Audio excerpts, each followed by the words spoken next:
1,4 millones de euros y la cifra que se maneja que el sindicalero José Ángel Fernández Villa aprovechó la amnistía fiscal del Partido Popular para regularizarlos. Nos vinientes minutos aquí en Aldereques de Asturias Televisión vamos a fondar en este caso y la corrupción endémica de Asturias. Para ello contaremos con Xoán Cándano, director de la revista Atlántica 22, con Pablo Álvarez, exdelegado sindical del UGT Metal, y también con Paulo Arbolella, del partido político Andech Astur.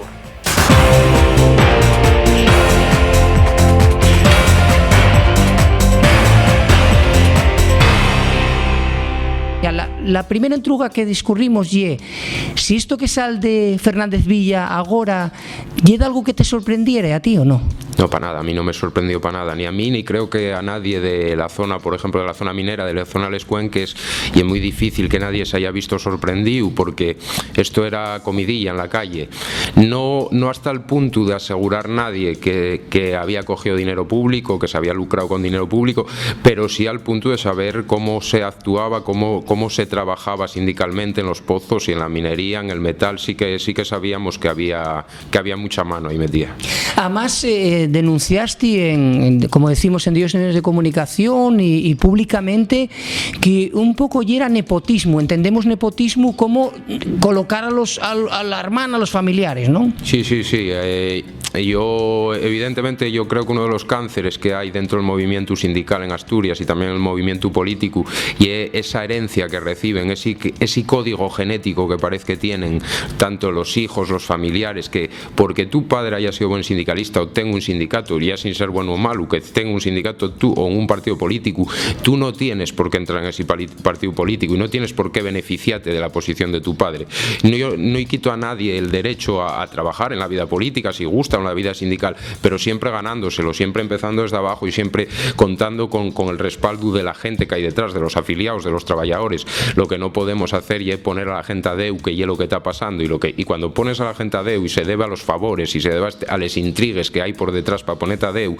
olviden realmente a quién representen, y para mí es vergonzoso el tema del nepotismo. Además, y aquí hay una cosa que no se puede negar, porque ahí están las hemeroteques, ahí están los datos y podemos ver, yo puedo decirte que dentro del sector metal los tres hijos del fallecido secretario general del metal en España, Manuel Fernández Lito, los tres hijos están colocados, dos de ellos dentro de la propia UGT y el otro dentro en Arcelor. Los fíos de Donaire, el secretario general del metal aquí en Asturias, la FIA tiene en Duro Felguera y al FION Arcelor, que además hay algo que es muy grave, porque estamos hablando de que los meten en empresas, y si no están dentro de la propia organización, meterlo en empresas que son las empresas con las que tú tienes que negociar, a las que tú tienes que representar a los trabajadores cuando vas a negociar con ellas. Y claro, evidentemente, si tú tienes a toda la parentela y metía, cuando vas a la negociación vas afogado, porque debes favores. Sospechar que detrás del Soma y detrás de la trama carbonera y detrás de lo que estaba pasando en Les Cuenques con el dinero público había corrupción, desde luego. Ahora, que fuera un corrupto José Ángel Fernández Villa, yo creo que muy poca gente lo sospechaba. Y además, yo creía que era un gran consentidor, pero como su vida era austera, no tenía ningún tipo de ostentación, había una duda ahí, pero desde luego yo no ponía la mano en el fuego por la falta de honestidad de Villa. La verdad que para nos no es una sorpresa. Nosotros ya hace 10 años ya habíamos hecho campañas personalizadas contra Villa como un representante, que quizá es el mayor representante de la mafia político-sindical que existe en Asturias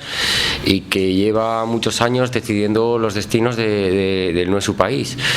Entonces para nosotros no hay una sorpresa, y una persona que hasta públicamente te ha demostrado que hay una persona que es mentirosa, entonces que ahora que haya engañado a todos los asturianos,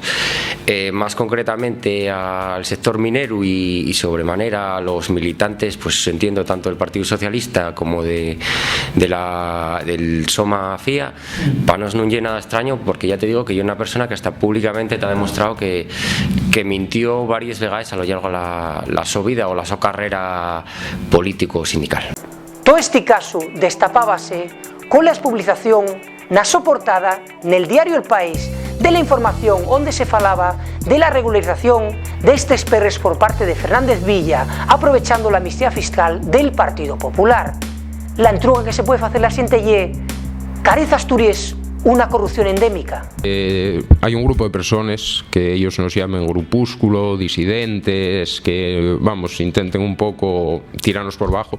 que sí que hicimos un trabajo y un seguimiento grande sobre todo lo que estamos encontrando dentro del sindicato y estamos peleando con ello, y sí que mucha de esa información sí que la teníamos nosotros. Yo ya te digo, no, al nivel puro y duro de la persona, si vamos a personalizar solo en Fernández Villa, de Fernández Villa ya te digo, teníamos unos conocimientos de lo que siempre fue un clamor constante en los cuenques de cómo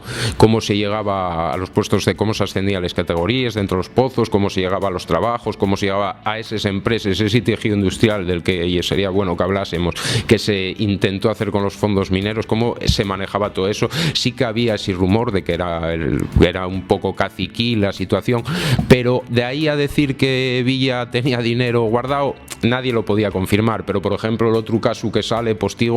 el presidente del Montepío de la minería, y era Vox Populi desde el año 2011, él incluso denuncia en un correo en el que se ve un chalet construido al lado del mismo constructor que hace el geriátrico de Ferechosa, era algo que era ya Vox Populi, era algo, y si Asturias y un pueblo, les cuenques ya somos un pueblín y todos nos conocemos. Hazme mucha gracia ahora ver cómo desde el propio Partido Socialista intenten apartarse de él, cuando la mayoría de todos ellos están ahí porque él los puso, porque los apoyó. Y no hace falta ser muy listo y no hace falta ir allá para que quede esa duda de, bueno, este chaval está diciendo la verdad o está mintiendo, o la gente que dice esto. No, y es lógico que los hubiese puesto, porque si tú tienes detrás 16.000 mineros, esos son muchos votos aquí en Asturias, y hay mucho poder y mucho potencial cuando tú vas a algo del propio Partido Socialista. A mí hazme gracia, por ejemplo, el presidente que tenemos aquí en Asturias, Javier Fernández, que dice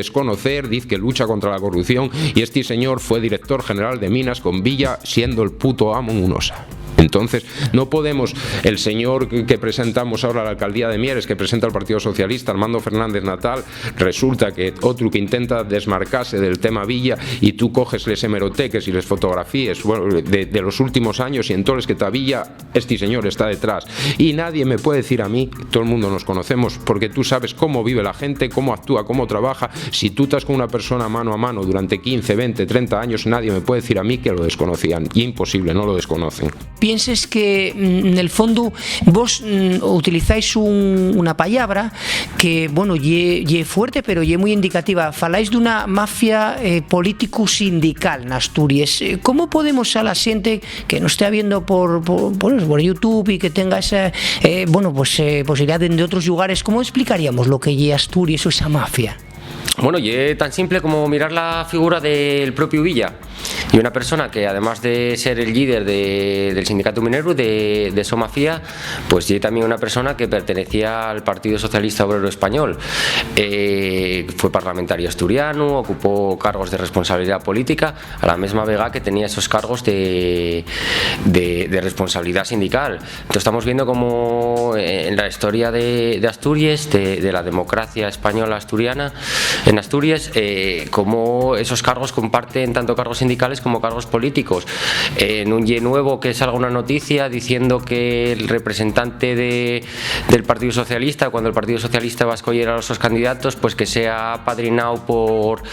el Soma, o que sea padrinado por UGT, o que venga de esta familia, que venga de la otra. Está claro que hay un entramado donde ellos durante todos estos años estuvieron manejando todos estos perros que vinieron de Europa, impunemente realmente, porque estamos viendo que ellos hicieron con ellos lo que realmente ellos dio por la gana, y cómo ellos están situados en las cúpulas de dirección tanto de las organizaciones sindicales como de las organizaciones políticas, y muchas veces, como el caso de Villa, la misma persona que ni siquiera hay que sea en un sitio de uno y otra persona que sea digamos del subando en el aparato político, sino que ellos mismos ocupen todos los cargos, tanto sindicales como políticos. Pero sí, yo creo que es evidente que hay una corrupción estructural. Asturias é un inmenso pesebre, eso que feito en unha frase que se hizo famosa después de un artículo que publicé en el número 1 de la revista, eso que feito llama el economista la Asturias cableada, Y sí, por supuesto, y en las cuencas es evidente. Todavía ayer tuvimos un acto en Mieres que entamó la revista con Kohler, el sociólogo alemán, y Masi Rodríguez, y se estuvo falando de ello, los asistentes también falaban de ello. Sí, desde luego hubo una complicidad con el silencio, con todo este asunto, porque en las prejubilaciones en las cuencas mineras cerraron muchas bocas, persieron bocas y consiguieron una paz social que fue a la larga desastrosa para Asturias. Y no es tan reprobable lo que pasó con el piesio de la minería, que podía ser un proceso natural, sino con la corrupción en la que acabaron los fondos mineros. Y yo no digo que eso esté vinculado con el caso Villa, porque en este número de Atlántica, investigando, publicamos que por lo que conocemos, la fortuna de Villa salió de mordidas y de dietas cobradas a esgalla y de manera fraudulenta. Pero en el tema de los fondos mineros, excepto el geriátrico de Felechosa, que sí fue una obra pagada directamente y nada menos con 31 millones de euros con los fondos mineros, donde ellos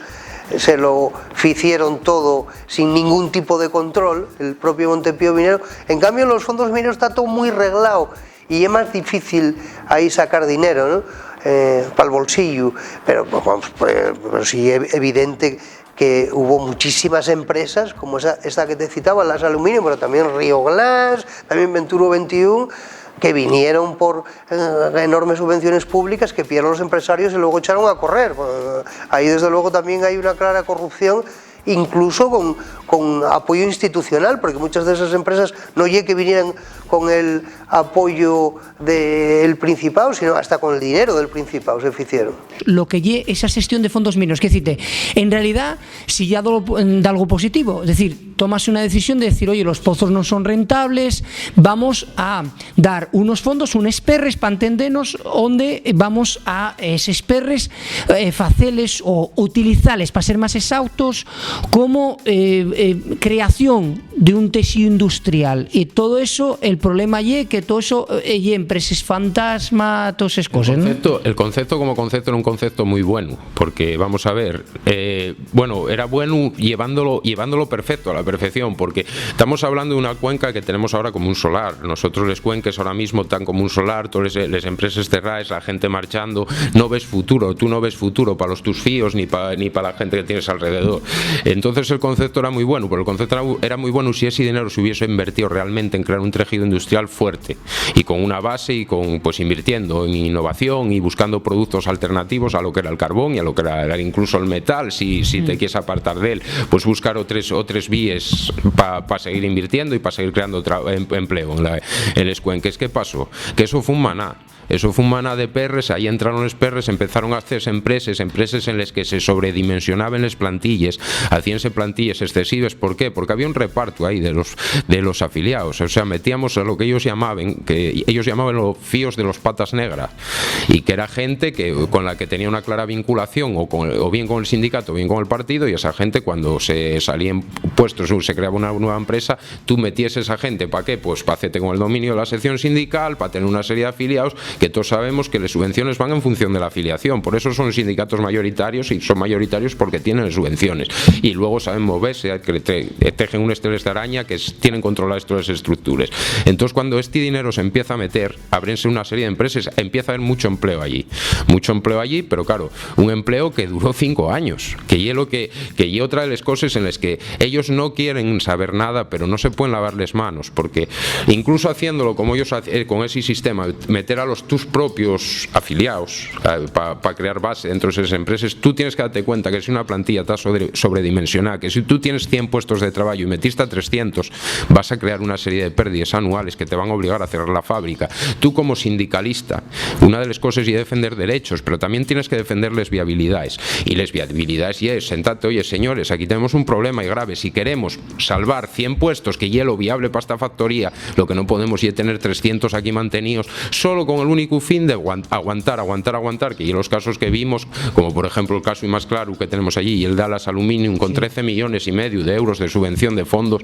y a los 5 años se van y dejan a la gente tirar en la calle. Aparte de eso, Pablo, que marchen, quiero decirte que, sí, o sea, se que no hay, porque muchas hay una deslocalización clara. Y aparte hacemos acordanza del tema del petromocho, ¿no? Aquí en Asturias también otra de estas cosas que tenemos por aquí. Pero quiero decirte, si tú firmes un acuerdo con una empresa, tendrás que firmar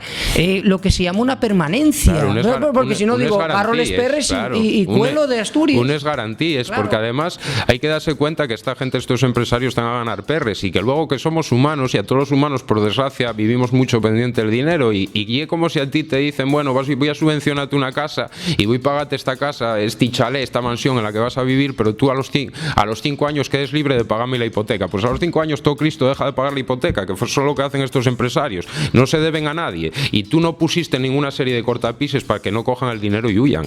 que fue lo que hicieron, escaparon corriendo y dejaronnos tirados allí, dejaron aquello como un solar, pero con la connivencia de los partidos políticos, también del PSOE, del Partido Socialista. En Langreo no está haciendo nada por los trabajadores, se lava las manos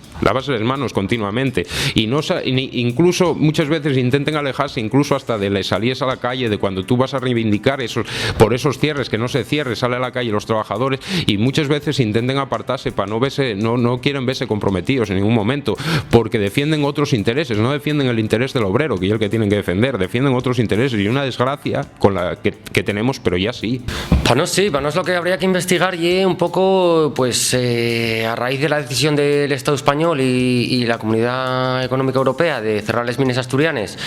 el proceso de reindustrialización que intentaron entamar, los miles de millones de euros, que la verdad que no sé la cantidad exacta que serán, pero lleva una barbaridad de dinero,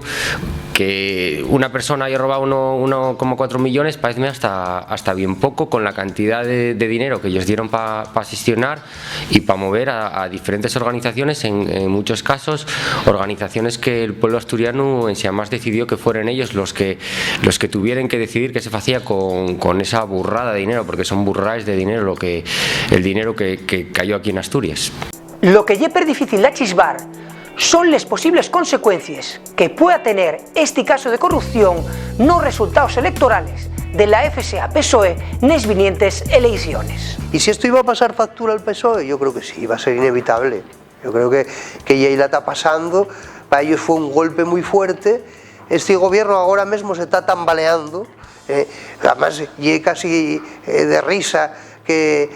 un viernes en un pleno de la Xunta en el que yo estaba trabajando, Javier Fernández dice que no pone la mano en el fuego por nadie en la corrupción, excepto por su partido, excepto por su gobierno, perdón, o sea, no la ponía por su partido, que era curioso, y a partir del día siguiente empezaron a llegar estos escándalos que no solo afectaron a Esther Díaz, sino que también a un director general, el de Relaciones, el de Política Local, que es José Balmori, con lo cual sí, de seguro que va a pasar y factura electoral al PSOE la corrupción, y abrir puertas desde luego a Podemos, que en Asturias donde tiene el mayor porcentaje de apoyo electoral de todo el Estado, y yo creo que están dando ya además un emburrión. Bueno, el Partido Socialista siempre tuvo una fuerza desde la transición en Asturias muy fuerte, que prácticamente dio todas las elecciones, que esa fuerza fue lo que hizo ganar todas las elecciones, y como Villa era la persona que al final remanaba un poco a los cargos que escogía. De hecho, bueno, con estas cosas pasa, bueno, un poco como con los secretos de la CIA, ¿no? Que con el tiempo van saliendo cosas, y como presidentes que no hieren del su palo, digamos, fueron apartados, y como él, pues eso, ya te digo, siguiendo, si mirásemos la hemeroteca, mirásemos los periódicos asturianos, como de siempre, pues sí, siempre fue Villa un poco el que al final decía si apoyaba a una persona o no la apoyaba para presentarse a unas elecciones aquí en Asturias. Entonces, bueno, siempre fue un poco el que remanó todo eso. El ruse que surdió na población con la aparición de este caso fai que un pequeño silencio vaya desapareciendo de la propia sociedad asturiana. Yo acuérdome que fai bien poco los políticos, la clase política, mirándote por encima del hombro si decías que en Asturias había mucha corrupción, porque ellos presumían de que esto era un oasis en la corrupción, talmente parecía que la corrupción daba un saltuco de Cantabria a Galicia, ¿no? Y por una parte también que haya acabado la impostura, claro, y es tremendo en relación a la historia reciente, al orgullo obrero, a la historia del movimiento obrero, que realmente fue heroico, hasta fue bien poco, yo creo que hasta la muerte de Franco, ¿no? Pero también está muy bien que se caiga la máscara y que se acabe esa impostura. Y sí, creo que Asturias es uno de los territorios más corruptos del Estado español. O sea, eso dilo fai tiempo Gregorio Morán, y creo que sí lo oye por un par de causas. Primero, por la relación que tuvimos muy fuerte con la empresa pública. Esto fue Inilandia, y en este país parece que donde hay dinero público hay corrupción, donde hay subvención parece que hay corrupción, no parece que la cultura española se dé precisamente a lo contrario, a esa moral de lo público que tienen los países del norte de Europa, los países de raíz protestante, porque igual detrás de esto hay un problema cultural, religioso, ¿no? No en vano la corrupción abunda más en los países del sur de Europa de raíz católica, de raigaño católico. Y sí que creo que bueno, también influye mucho en esa enorme corrupción que hay en Asturias la existencia de un régimen. Aquí hay un régimen que todavía existe prácticamente desde la muerte de Franco, igual que hay otro en Cataluña. Fai bien Javier Fernández en comparar el caso de Pujol con el caso de Villa, porque son comparables, y también en eso. En Cataluña era un sistema corrupto y perseguía un régimen nacionalista, encabezado, su imagen pública era Pujol. Aquí en Asturias era un régimen socialista, entre comillas, que encabezaba Villa, cuya cabeza visible era Villa hasta fai un par de años, cuando yo empezó su declive. Bueno, empezó fai más tiempo con el propio declive del carbón. Hay también una omertá, ¿no? Como se falaba en lo que se fala en la mafia, ¿no? La omertá que lle la ley del silencio, ¿no? Y es decir, el que saca les patuques del tiestu, como fue el tu caso, guía por él a muerte. No, además de gente lo claro, no tienen problemas ninguno. Yo tengo problemas en mi propia empresa. Mi propia empresa a mí considérame un gran buen culo, y soy un gran buen culo porque mantengo una actitud sindical real, y ellos no quieren. Entonces a mi propia empresa insinúate que te ha presionado por UGT, que no te quiere, que no gustes, que no quiere tenerte allí. Entonces, claro, sí, tenemos esa ley del silencio porque la gente pasa miedo real, porque tú sabes hasta qué punto pueden llegar y hasta dónde pueden llegar. Ellos pueden perjudicarte totalmente a nivel laboral, porque tienen, ya te digo, tienen una telaraña tejida que están tocando en todos los palos aquí en Asturias, y es muy difícil, y márquente con una cruz y tú lleves esa cruz encima y te has perseguido, luego, porque aparte ese silencio cómplice que tienen, luego lo que hacen si solo se mantiene el silencio, bueno, todavía, pero que aparte no, defienden lo indefendible y ataquen a ti por el miedo a perder lo que tienen ahí, que son cuatro cosas, porque al final lo que te tiran son migues. A la gente, a la mayoría de la gente que los defiende, lo que vivió fue de migues, de migajes, porque al final vimos quién se llevó les perres, y esta gente pues calla y defiende lo indefendible para no perder esos cuatro migajes que ellos dan, que al final no son futuro para nadie, porque el futuro de los jóvenes en el Escuenque está totalmente hundido, no lo hay, porque las prejubilaciones lo que dejaron fue una generación de paisanos que fue para casa con unas condiciones salariales muy buenas, una calidad de vida muy buena, que yo soy de los que digo que lo merecen, porque es muy duro bajar un pozo y ponerse a picar y estar 20 años picando ahí. Yo soy de los que digo que lo merecen, pero la alternativa no era que esos puestos de trabajo desaparecieran, y desaparecieron los puestos de trabajo, desaparecieron los perres, desaparecieron las fábricas, hicieron una serie de inversiones con esos fondos también en cosas totalmente innecesarias, que era otra manera de meter dinero, de meter perres para el bolso para repartir entre los cuatro politicuchos que nos manejen, porque hay una serie de polígonos industriales que se hicieron inversiones. Esos polígonos están vacíos, todos están vacíos. Tú ves que no hay no hay sesera para mirar estas cosas, porque yo, si hago una obra, estudiaré, como Pablo, voy a hablarte a nivel privado, si hago una obra yo tendré que plantearme una viabilidad de lo que voy a hacer. Esta gente no se planteó jamás a viabilidad, era meter dinero, porque ellos llevan una parte, y eso queda. Hoy tenemos el caso estos días de la consejera de Bienestar Social, que vemos claro que sabemos que por ley a lo mejor es muy difícil meter mano a esa señora, porque ella es abogada y no es tonta, y entonces hizo las cosas muy bien, pero vemos el paralelismo entre su ascenso político y el ascenso de la empresa. Vemos que tiene un 20%, un 19,8% en las acciones, en el paquete accionarial de esa empresa, o sea, en las propiedades de esa empresa. Entonces, y vemos cómo esa empresa estuvo en todos los sobres que tuvimos en Langreo en los últimos años. Vemos cómo esa empresa construye una residencia para la tercera edad en el polígono Riaño, cuando ella es consejera, consejera de Bienestar Social, y das una obra y aparece allí la empresa al tu marido, que claro, no era adjudicación directa, que es lo que la libra, no era adjudicación directa, pero todos sabemos, yo no creo en las casualidades, que la tu empresa siempre es la que mejor evaluaban para su contrato. Ponen, Pablo, eso de que tiene que ser de color roso la mesa con este espates y el micrófono negro, entonces claro, esto lleva, claro, o otras cosas, a lo mejor, bueno, claro, pero eso aquí para demostrar esas cosas, bueno, yo creo que pasó toda la ley, ojalá la ley actúe de verdad, ojalá sea independiente y lo mire, pero vamos, cualquier persona que tenga un poco, que piense un poco, sabe que las casualidades hay muy pocas en esta vida, puede haber una, pero 20, 30 no les hay. De todas maneras, sí que vos estáis haciendo a través del eurodiputado y del Parlamento Español también haciendo leyes entrugues sobre este caso y sobre otros casos, ¿no? Sobre el caso del Muselón y todo el tema, ¿no? Como fuerza política dentro de lo que es la Europa de los pueblos. Nos, dentro de nuestras posibilidades, estamos intentando hacerlo lo que se puede. Si bien es cierto que el Estado, que el Reino de España protege mucho de que puedas hacer daño al sistema que tiene implantado, que estamos viendo que hay un sistema completamente corrupto, no solo en Asturias, sino en el resto del Estado. Estamos viendo como día sí, día también, pues salen casos de corrupción. Desde Andechas Tour, pues dentro de nuestras posibilidades, como ya hicimos con el caso del Muselón, cuando presentamos la denuncia en la Comisión Antifraude, pues estamos intentando pues también llevar estas denuncias al ANTRE. El problema que nos encontramos es que por un lado en el Estado español, tanto en el Estado español como nos creemos que las comisiones que se creen en el Parlamento asturiano al final son denuncias que faes a gente que la propia gente que está en el Parlamento está implicado dentro de todas estas denuncias y de cómo se maneja todo ese dinero, con lo cual es muy difícil que salgan al ANTRE. Pero pensamos que a través del Parlamento Europeo, que al final fue el que puso los perres, ¿no? Como dicen, el que pagó, pues es más fácil que estas cosas salgan al ANTRE, como vimos en el caso de la OLAF. El caso de la OLAF es muy significativo por eso. Bueno, nosotros conseguimos que a través de nuestra denuncia, una vez que la OLAF investigó eso, que se dio cuenta del fraude real que hay, vemos cómo todas las organizaciones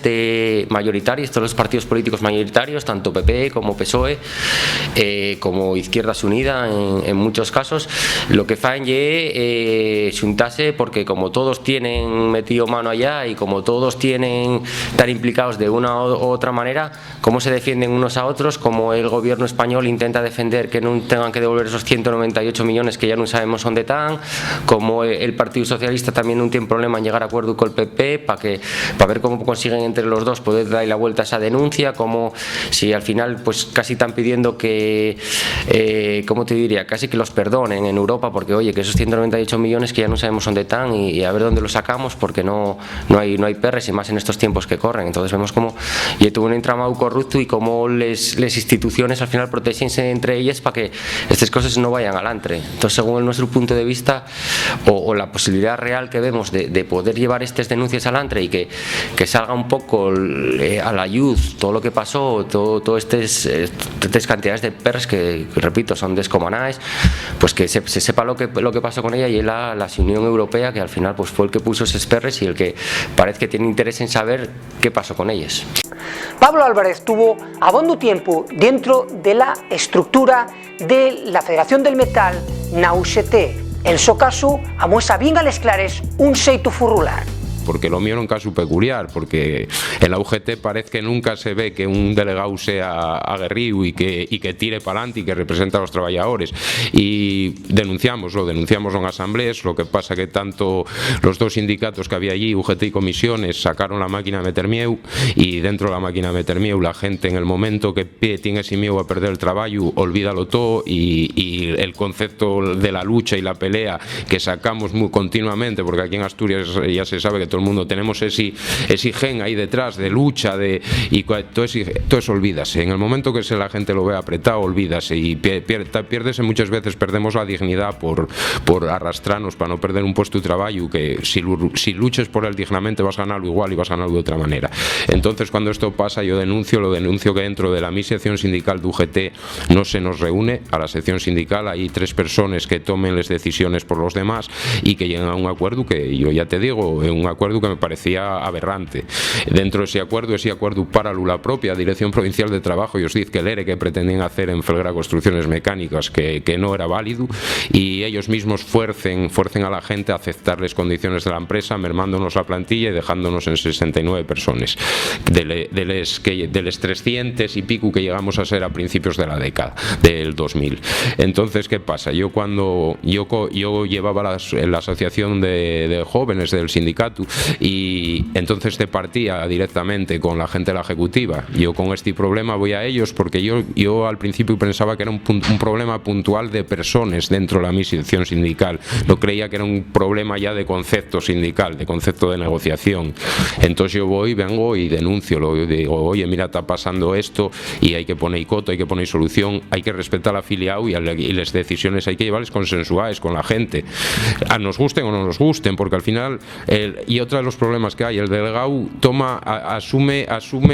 un trabajo que no es el de él. Tú tienes que ser portavoz de los trabajadores, no oye tu opinión, tú no oyes más que el trabajador, tú oyes meramente la voz, tú oyes el megáfono nuestro, y esta gente asumió unas atribuciones que no podía tomar. Entonces yo creí que era personal, que eran temas personales, no de sindicato, ya te digo, pero cuando voy a Oviedo y lo denuncio, doyme cuenta que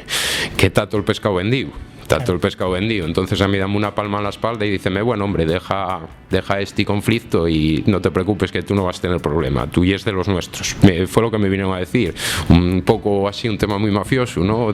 Sí. Y es uno de los nuestros. ¿Qué pasa? Que yo aquel día, yo lo que dije, que yo tengo una fía, tengo una mujer, tengo una familia y tengo unos compañeros, y yo creo que tengo que tener una dignidad, y a lo que me debo y a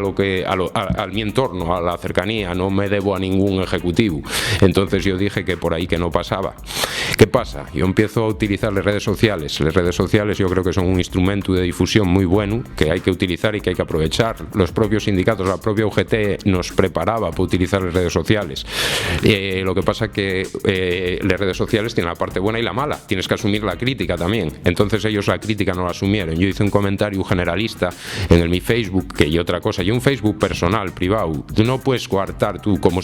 sindicato, tú no puedes coartarles la opinión, ni jugar con la libertad de expresión, y intentaron coartarme la opinión. Y fue un comentario generalista hablando del nepotismo que existe, del amiguismo, de los liberados sin empresa, porque tenemos liberados y que no conocen realmente, porque tú no conoces la vida laboral, olvídense de ella. La verdad es que se olviden de ella, no se olviden cuando se levantaban a las 5 de la mañana, cuando tenían que pelear con el empresario para tener unos derechos, eso olvídenlo, no salen del despacho, que eso sí que significa que cuando van a negociar únicamente no negocien condiciones laborales ni condiciones sociales, negocien perres y negocien despidos. Me enviaron el comité a cambio de repartirles horas sindicales que tenían, que eran para 7 miembros, repartieronles entre 5. A mí apartáronme, y yo cuando fui yo mismo al UMAC a renovar al delegado, porque yo sustituía a otro delegado, y ellos mismos me volvieron a echar para atrás, me revocaron como delegado de prevención en la empresa. Yo tengo toda la titulación, yo soy técnico superior de prevención, me sustituyen por el delegado que teníamos allí sindical, que no tenía ningún tipo de formación preventiva, en una clara represalia a la libertad de expresión. ¿Qué pasa? Que buscaron mal enemigo, porque yo soy muy terco y soy muy tozudo, y entonces yo soy de los que digo que puedo perder o ganar, pero por lo menos voy a pelear. Y peleé con ellos, yo empecé a moverme, empecé a buscar información, a buscar datos, y llegué a la revista Atlántica, me hizo una entrevista, yo denuncié una empresa que ellos tenían de formación, en la que nunca se había dado formación, una empresa que se llama Meconaf 04, y una empresa en la que los consejeros de esa empresa eran ejecutivos, todos ejecutivos de UGT, esa empresa no daba formación. Yo denuncio esa empresa, porque yo ya no voy a la legalidad, eso tendrá que mirarlo lo que tiene que mirar, pero la ética, tener una empresa formativa, tú como ejecutivo de un sindicato, y esa empresa casualmente no dio ningún tipo de formación en los 10 años que estuvo esa empresa, como quien dice, abierta, aunque sin actividad, da mucho que pensar, mucho que pensar. Yo denuncio en Atlántica y si la entrevista publicas en el mes de septiembre, nada más que sale esa información, ellos liquidan la empresa. El liquidador que utilicen y Luis Aristides, que ya el liquidador que se utiliza en una empresa muy vinculada a los seres de Andalucía, que es Tequimi. Entonces, daste cuenta que hay algo que ya es sistemático y estructural, va dentro de la estructura, liquidó en Andalucía, liquida en Asturias, y yo creo que si tienen que liquidar mañana Extremadura o en Canarias, va a hacerlo. Que ves que ya algo que todos saben, todos conocen ahí dentro, el modus operandi de esta gente.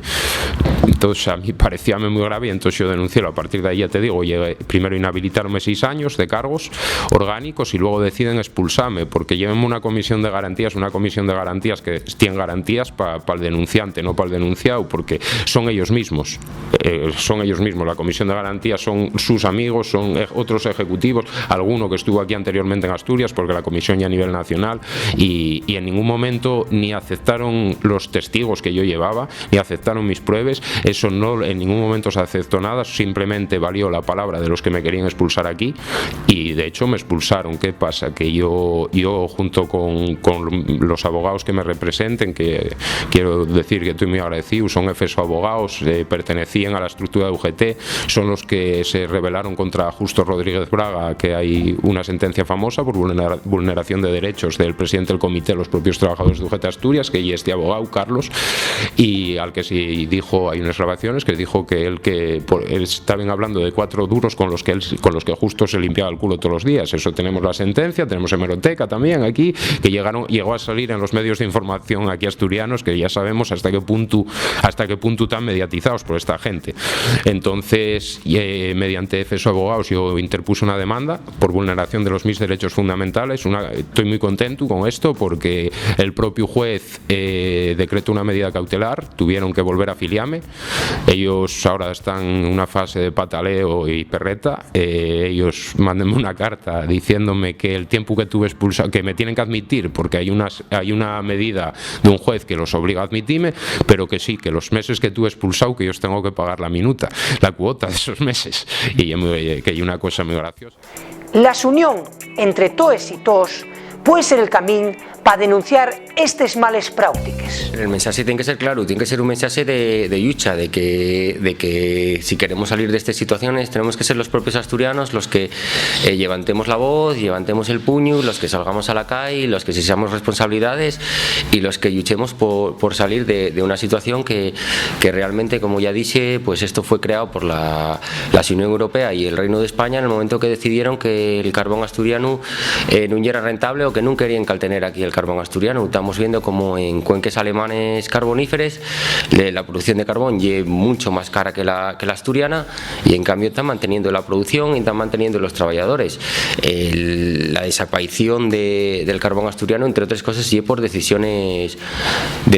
políticas, y a raíz de esas decisiones la Unión Europea, bueno, pues en este intento de reindustrialización, a consecuencia de la lucha de los obreros asturianos, porque no hay que escaecer la lucha que llevó el pueblo asturiano, concretamente el de les cuenques, por tener una vida digna en cuanto a tener un trabajo y unas condiciones laborales pues